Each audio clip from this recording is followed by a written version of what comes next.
Dr. Michael Eric Dyson, in his quest to be able to convince you rap stans to be able to have decent, respectful conversations about hip hop, used an example of a disagreement with him and Jay-Z in regards to the Kendrick and Drake beef to get the point across.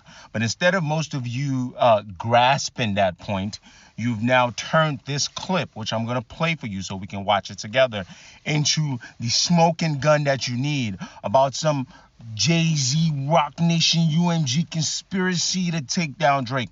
And it's doing the opposite of what he wants. Let's watch this video together. And let me tell you something. A very dear and good friend of mine disagrees with me bitterly.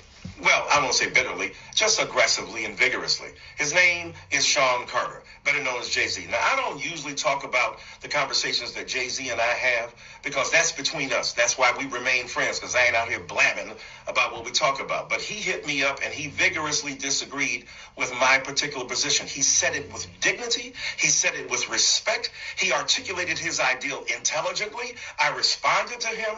We went back and forth for a minute, and I shared with him my essay, the 3,000 some word essay I wrote in the Philadelphia paper, where I break down what's going on between Kendrick and Drake. And he was respectful. What I love about Jay is that he's not arrogant, and he's got more reason to be arrogant than anybody we talking to, including myself, on this darn internet, and yet in social media. And yet he chose to be gracious, vigorous, clear, transparent about his disagreements, but he did not get nasty and vicious with me. Okay, so let's just use our brains here. From what I heard, sounds like a person that was trying to use Jay-Z as an example of someone that knows hip-hop very well, very prestigious, disagrees with him, is not being arrogant, is being respectful, and is trying to wonder why a lot of you stans can't be the same way. So he would be, in my opinion, referencing the Kendrick stance. Problem is, I got Drake stance taking this now and using it as their smoking gun of like, oh yeah, remember the Rock Nation, UMG, well, I can see that there's something there between Jay and Drake. Oh, most certainly. We've talked about this. I think some of it with the title stuff, some of it with the dance album, whatever that is what it is. I disagree and agree with Dr. Dyson on certain things, and Jay-Z should be afforded that luxury as well. But obviously, Dr. Dyson, as you can see now, this is why you don't mention your conversations with Jay-Z. People will take it and spin it to something else. And if that's the burden of being a billionaire, that's Jay-Z's problem, not mine. All right, you're in isolation. It is what it is. He'll figure it out. But let's talk about the things that Dr. Dyson is talking about. There are two things that he mostly focuses on. The first one of them is the colorism aspect during the battle. That I've seen videos of that from almost more than, since the battle happened years ago, a year and a half or some change ago. I'm not quite sure why that's being drummed up again. That's that. Me and him are closer in alignment on that. I'll cover that. The second thing why I vehemently disagree with him, and I'm not sure, excuse me guys, if that's where Jay-Z disagrees with him. I don't know. He didn't get into much of that. Was the whole PDF angle. I disagree wholeheartedly. I disagree with a lot of Drake stands on there. I think it's just a lot of victimizing and trying to make Drake look like some weird victim. I hate it. Well, let's get into that later. All right, the first one is the colorism thing. A lot of Kendrick stands, I don't know if it's because you want him to seem more pure than he is. You disagree with Dr. Dyson and you're playing semantics. Stop it. Cut it out. Kendrick writes in a certain way. I give him credit for this, but at the same time, I still think it makes him devious when he needs to. I mean, he talks about being devious when he needs to. Go listen to 616 LA. Nigga asking for apology from God. He knows what he's capable of, and it was war, so it's fine. Whereas Drake, I think, writes a little more direct. Can also be devious. They're two sides of the same coin to me, but it is what it is. I see how you guys see them as differently. I understand. I get it, right? I'm not saying that as people. I'm just talking about as rap artists while they were going into war, okay? So when Kendrick writes his bars about the colorism stuff, lines like, how many more black features do you finally feel like you're black enough? It's witty, right? It's witty, like features from black artists, but it's also like speaking to your physical looks. A lot of Kendrick fans are like, no, he's not necessarily being colorist and anti-black and anti-light-skinned biracial. He's questioning Drake about Drake's questioning himself and his insecurities about his blackness. I mean, you're right in technicality, but for the sake of war, the point that was getting put across there is You ain't secure with whatever this is, and I'm finna attack that.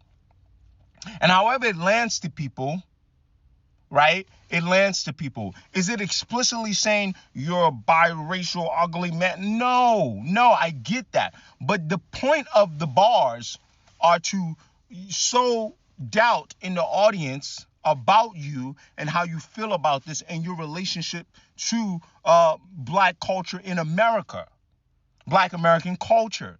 That was the angle. Same way Drake's angle was more so like, you're short, you're a tiny man, you can't compare to me, and Top was extorting you. This is before the family stuff.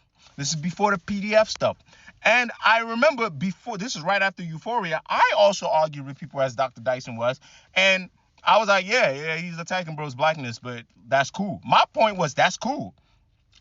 And then they're like, no, show me where he attacked his blackness. Again, he didn't explicitly do it in the way you're saying, but Kendrick is a good enough writer.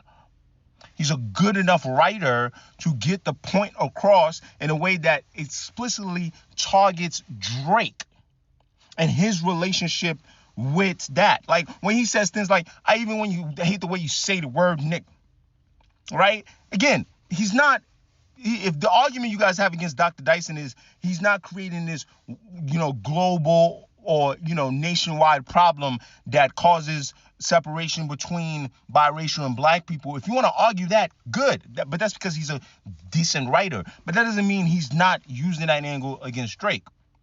Okay? Have we got that aside? And to me, it's fair play. They're kind of, whatever. Like, you're short.